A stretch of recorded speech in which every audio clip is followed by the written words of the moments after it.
Love Serye TV. Magandang araw, ang pagpapatuloy ng ating kwentong pinamagatang To Love and Forget. Tunghayan na po natin ang ikatatlong bahagi. Matamang pinagmasta ni Achilles ang maamong mukha ng babae. 3 araw na rin ang matuling lumipas, buhat nang matagpuan niya ito sa dagat. Ngunit hanggang sa mga sandaling ito, ay hindi pa rin nagkakamalay ang estranghera. Pero nakasisiguro siyang ligtas na ito sa panganib. Bukod sa mga pasa nito sa binti at braso, ay wala na siyang makitang iba pa mula rito. Well, she wasn't a stranger anymore. Nabanggit sa kanya ni Trev ang tungkol sa pagkawala ng babae. Naaakit na siyang bumalik sa resort upang dalhin ito sa ospital. Ngunit may nag-uudyok sa kanya na hayaan na lamang ito sa yate kasama niya. Rayleigh Cortez, ang pangalan ng nabanggit ng kanyang pinsan. The name really suit her beautiful and angelic face. Napangiti si Achilles habang hindi nahihiwalay ang pagkakatitig sa magandang mukha ng babae. As he kept on eyeing and staring at her, Achilles felt the sudden arousal of his shaft that makes him self-cursed. Bakit ang bilis mapuko ng babaeng ito ang init ng katawan niya? For Pete's sake, he was just staring at her. How much more if he'll touch her? Damn it. Indeed, it's so hard for him to resist. But it's not right to do such thing, lalo pat walang malay ang babae. Oh man, at kailan pa siya naging ganito para sa isang babae? Isa sa dahilan niya kung bakit siya naglalayag ay upang makalimot sa sakit na ginawa sa kanya ng dating kasintahan.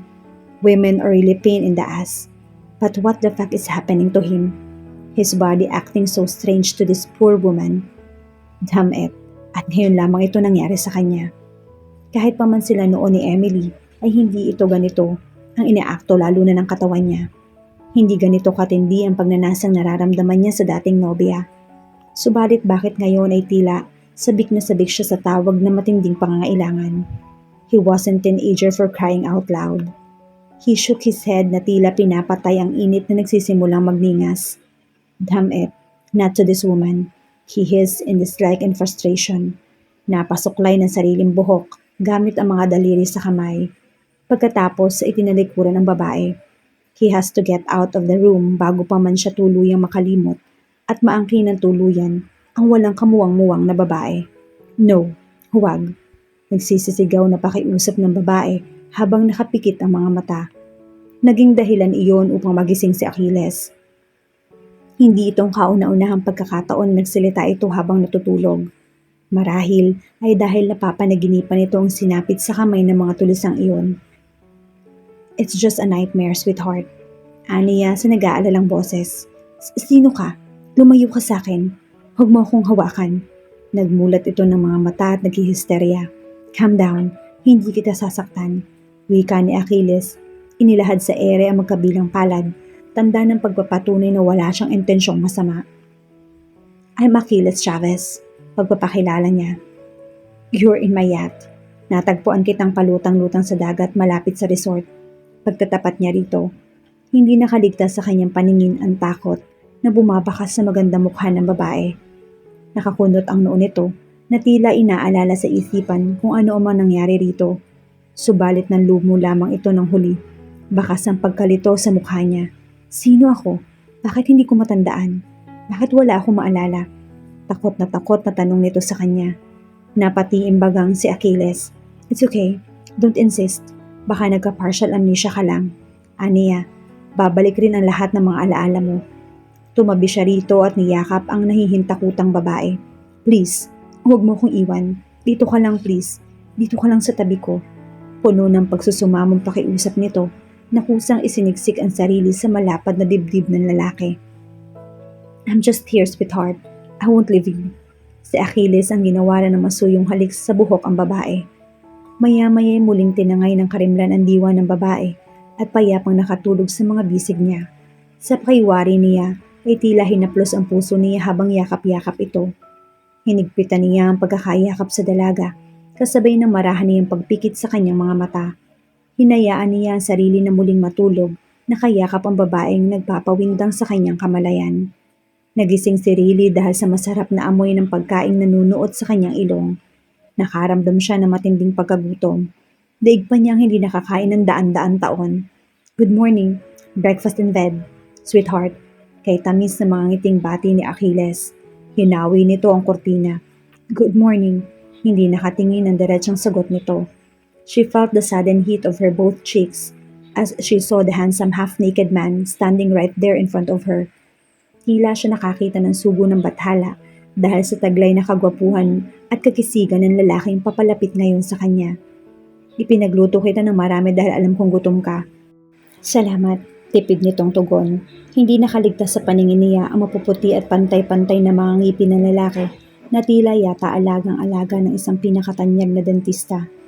Mahihiya mga model ng toothpaste dito at ang cute ng biloy sa magkabilang pisngi nito na lalong nakadagdag sa karismang taglay ng lalaki. Makapal din ang mga kilay nito at namumungay ang mga mata na lalo nagfa-emphasize sa kugapuhan taglay nito. Bigla ang pananalasa ng matinding kaba sa kanyang dibdib. Ramdam din niya na lalong pamumula ng kanyang magkabilang pisngi dahil sa klase ng mga titig nito sa kanya. Lumapit sa kanya si Achilles ang kinuha ang tray ng pagkain pagkatapos ay inilagay iyon sa harapan ng dalaga. Subuan na kita, saad nito. Hindi na hinintay na makasagot ang babae. Umutsara na ito ng kanin at isinubo sa kanya. Gusto niyang tumanggi pero nauna nang dumikta ang puso niya. Gutom na gutom siya kaya naparami ang kain niya. Busog na ako, awat niya sa binata nang akmang susubuan pa siya nitong muli. I'm glad that you're fine now. Napatingin siya sa mukha nito. Bigla ang pagragasa ng matinding kaba sa dibdib niya. Sinabayan ng malakas na pananalasa ng kung anong damdamin sa kaibuturan ng kanyang puso. She'd realize how gorgeous her savior is. Hindi yata sasapat ang salitang gwapo lang. Hindi kaya artista ang lalaking ito. Saan nga ba niya ito nakita? Bakit pakiramdam niya ay ang tagal niya na itong kakilala? Magpahinga ka na muna sa loob para makabawi ka ng lakas, ani Achilles. Sinasadyang ibinaling sa malawak na karagatan ng paningin upang iiwas sa mga mata sa makinis at mahabang binti ng babae. Pero sa pakiwari niya tila ito isang tukso na kahirap paglabanan. He was cursing himself for the fact that his shaft was getting harder again. The hell, what the fuck is happening to him? Kailan pa siya naging ganito para sa isang babae? Ganito na ba siya ngayon katilang? But this is freaking unusual. He was surrounded by lots of beautiful and hot poses in the city, but he never felt his rapid arousal. Ngayon lang at sa estrangherang sakay niya. Legs pa lang nito ay natatakam na siya. How much more if he will see her flower open wide for him. Oh fuck. The thought of her spreading her legs make his cock grow harder. Manipis ang polong na isuot niya. Kagabi kaya naman naaaninag niya ang maumbok nitong hinaharap and that seems calling his hand to touch and massage both of them. Oh shit, nahigit niya ang paghinga. Nakita niya na ang maumbok nitong dibdib. Noong gabing natagpuan niya ito. Kaagad na pumintig ang kanyang pagkalalaki sa pakaisiping ikukulong iyon sa kanyang mga palad. This can't be happening. Lihim siyang napailing kasabay ng pagtataboy sa mali siya naglalaro sa diwa niya. For heaven's sake, mali yata ang desisyong naging isama niya ito sa kanyang paglalayag. Tayo lang ba dalawa ang naririto? Nahihiya at naiiling na sagot ng babae. Yeah, but don't worry, we won't stay here for long. Kung ganun, ikaw ba ang nagbihis sa akin? Namumulang napayuko ito. Napalunok si Achilles nang maalala ang kahugda ng babae. That makes his arousal scream in need once more. Damn it. Kailangan pa bang ipaalala sa kanya ng estrangherang ito ang tungkol doon? For Pete's sake. He took a deep breath before he answered. Pero ang mga mata ay hindi nahihiwalay sa malawak at kulay asul na karagatan. I had no choice. You were naked when I found you. Muli nagpakawala ng hangin ang binata na tila hirap na hirap huminga. Kung may kailangan ka, please don't hesitate to tell me. Pagpasensyahan mo na rin kung yan ang naisuot ko sa'yo. Dagdag na niya. Hindi na iwasang huwag mapasulyap dito. Her tanting breast caught his eyes instinctively. Pero kaagad din niyang iniiwas ang paningin. Damn those pair of breasts making him crave like hell. Bumalik ka na sa loob. You need rest para bumalik ang lakas mo. And don't worry, as what I've said, may partial amnesia ka lang and it would only take days or weeks, perhaps months. We aren't sure of that but as soon as we reach the land, dadalhin kita sa espesyalista. Paliwanag ni Achilles na tuluyan ng tinalikuran ng babae upang huwag nang magkasala ang mga mata. Isa pa'y kailangan niyang gawin iyon bago pa man nito mapansin ang mabilis na reaksyon ng kanyang katawan. Natatakot ako mag-isa. Nanatiling nakayukong tugon ng babae. Nilingon niya ang dalaga. Dama niya ang takot nito. Hindi man niya alam ang totoong nangyari rito, masyado siyang nag-aalala. Hindi dahil sa isa ito sa mga guest ng kanilang resort, but there's something inside him na hindi niya maipaliwanag. Kung ano man iyon, hindi niya maaaring bigyan ng mali siya, pagkat hindi dapat. Perhaps, just fucking pure lust. Pero iba ang sinasabi ng isipan sa idinidikta ng puso. Lumapit dito si Achilles. Pagkatapos ay hinawakan niya sa baba ang dalaga at inangat ang mukha nito paharap sa kanya. Wala kang dapat na ikatakot. You're safe here, sweetheart. Walang sino man ang maaaring makapanakit sa'yo. We're alone sa paglalayag na ito, but you can trust me. He said to console and comfort her. But damn shit, magiging ligtas nga ba ito sa piling niya? Paano kung tuluyan siyang makalimot? Lalaki lang siya at nasanay na siyang may nagpapaligaya sa kanya in the time of his needs. Sa kapiglaan ni Achilles, iniyakap siya nito. Can you promise me that you'll never leave me? Humihingi ng kasiguraduhang wika nito. I promise, I won't leave you, sweetheart. I'm just here when you need me. He responded as he led her back inside the cabin.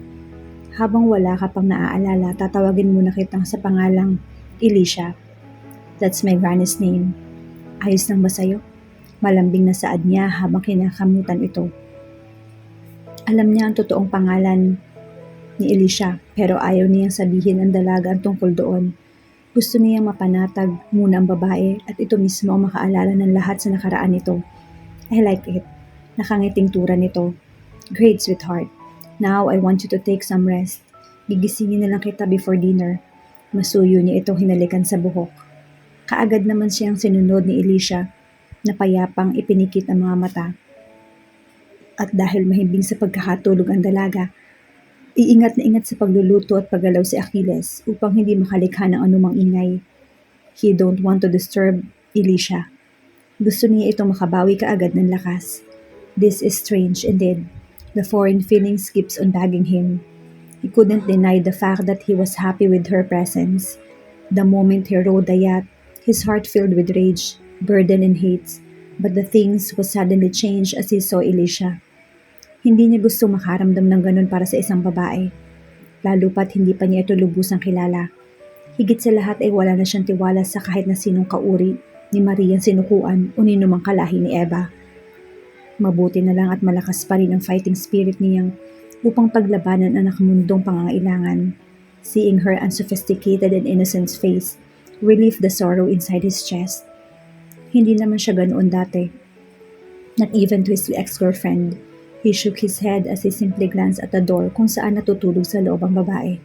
Handa ng hapunan pagmulat ng mga mata ni Elisha, pero ang bulton ng mga lalaki ang agad na hinahanap ng dalawang pares ng kanyang mga mata.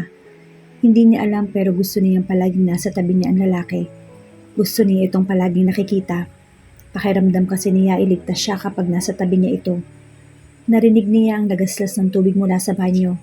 Nakaramdam siya ng kapanatagan dahil doon. Marahil ay naliligo lamang si Achilles. Nalalanghap din niya ang masarap na amoy ng pagkain na siguradong ito ang nagluto. Who else could it be? There were just two of them in this yacht. Lumabas mula sa banyo si Achilles na nakatapis lamang ng maliit na tuwalya ang parteng kasilan habang tinutuyo ang sariling buhok. Pakiramdam ni Elisha ay nakatitig siya sa mga Greek god from ancient sa kakigisigan taglay ng lalaki. Hindi niya maiwasang huwag pamulahan ng magkabilang pisngi. Those strong muscles that showing of vitality. His wide chest and mouth-watering sob makes her felt unusual feeling deep inside her chest. Tila may nag-uudyok sa kanyang haplusin iyon, but she has to stop herself from that thoughts. Bigla ang pananalasa ng kaba sa dibdib niya na hindi niya maipaliwanag na dahilan. She don't even know this man. Wala rin siyang ideya kung may girlfriend ba ito o wala. But well, one thing is sure, wala itong asawa dahil wala naman itong singsing na simbolo ng isang pamilyadong binata. At dalawa lang sila sa yate. What if something will happen between them? The thought delivered such unexplainable voltage of electricity into her veins. She felt the sudden heat in her. Kaagad niyang sinaway ang sarili sa kakaisipang iyon. She couldn't remember a thing. What if may asawa at anak siya, boyfriend or fiancé? Naghahatid iyon ng pagkadismaya kay Elisha. Oh God, Sana ay bumalik na din kaagad yung alaala niya. Gising ka na pala. Handa na ang pagkain, sweetheart. Ayun na naman ang endearment nito sa kanya. Pakiwari niya hinahaplos ang puso niya sa tuwing naririnig si Alicia. Sa katagang iyon, biglang natataranta ang dalaga kasabay ng pag-iwas nito sa mga mata upang pagtakpan ang mali siya sa isip niya. I'm sorry, napasobra yung tulog ko. Napayokong wika niya. It's alright, sweetie. I don't mind it at all. Nakangiting tura ni Achilles na lalo yatang gumagwapo sa paningin niya. Lihim niyang pinagmamasdan ang likod ng binata. Kitang-kita niya ang paggalaw ng mga muscles nito sa bawat paggalaw ng lalaki, and that makes her feel something between her thighs. Kaagad niyang sinaway ang sarili. Oh God, this is not right. Bakit ganito? Bakit nag-iiba yata ang temperatura ng katawan niya? Kung ano-ano kasi ang naglalaro sa isip niya. Pwede rin ba akong maligo? Nag-aalinlangan pang tanong niya. Marahil ay kailangan lamang niyang paliguan upang mabura ang di maipaliwanag na damdaming lumlukob sa kanya ngayon. Sanhi na magandang tanawing nakalantad sa kanyang harapan. Yeah, sure, sweetheart. Ano kasi? I don't have... Here, pagtsanaan mo muna ito. And to have nothing to worry. I didn't use it yet. Anitong inabot sa kanya ang damit na maliit. Salamat, namumulang tugon ni Alicia. Tumayo siya, tinanggap ang mga iyon. Pagkatapos ay mabilis na pumasok sa loob ng banyo. Kinikilig pa siya na tila teenager habang yakap-yakap ang damit na ibinigay sa kanya ni Achilles. Inamoy rin niya ang maliit na telang iyon. Nagsasabi nga ng totoo ang binata dahil amoy bago pa iyon. Napasimangot siya sa huli, showing of dismay. Mas ikaliligani niyang isuot ang salwal na nagamit na ng binata rather than using the one that he gave to her. Go. What was he thinking? Hindi siya dapat magka-interes sa savior niya, lalo at wala pa siyang maalala. Hindi dapat, pero masisisi ba niya ang sarili na huwag humanga sa pisikal na kagandahan lalaki ni Achilles? Na kasi siguro siyang kaliwa at kanan ang mga babaeng nagkandara pa dito. At wala siyang nakikitang dahilan upang hindi ito tapunan ng sulyap ng kahit na sinong babae. The man got it all. Good looks, tall, dark, young with perfect mouth-watering body. Nakatitiyak din siyang mayaman na lalaki dahil pag-aari nito ang yating kinalululanan nila. Hanggang kailan nga kaya kayang tanggihan ang init na kanilang nararamdaman sa isa't isa? Ano nga ba ang maaaring maganap sa pagsasama nilang ito sa loob ng yate? Matagpuan nga kaya ang tunay na balak o manatili na lamang nalukuhin ang sarili hanggang sa may katuparan ang itinitibok ng kanilang mga puso? Yan ang ating aalamin sa pagpapatuloy ng ating kwento bukas sa ganito ring oras. Shout out sa lahat nating masugid na taga-subaybay. Maraming salamat po sa patuloy ninyong pagsama sa amin sa kwentong ito. Hanggang sa muli, mag-ingat po tayong lahat.